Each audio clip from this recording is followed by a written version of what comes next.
আসসালামু আলাইকুম। এই যে আমার মেয়ের সমোসা বানাইছে।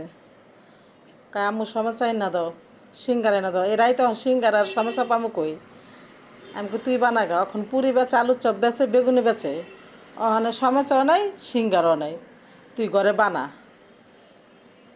এই যে ঘরে বানাইছে কত সুন্দর কইরা, ভিতরে পুর দিছে মাংস আর আলু। এই যে সস সস যখন খাইব, আলাম আজকে বানা দেখি, আজকে খায়া দেখি তোরটা কেমন লাগে। এই যে আজকে বানাইছে, খুবই মজা হয়েছে। একটা খাইছিলাম, খুবই মজা হয়েছে। খাও তুমি, বানায়া তুমি খাও না, খাওয়া দাওয়া একটা কেমন হয়েছে, কেমন হয়েছে মজা। এই যে মাংসটারে পুরা, এই যে ভিতরে মাংস আলু দুইটা একসাথে দিচ্ছে। আস্তে আস্তে বানাইতে বানাইতে শিখা যাবো গা। মেয়ে মানুষ কাজ করার দরকার আছে। এই যে কত সুন্দর করে বানাইছে, আর মচমচে হয়েছে অনেক।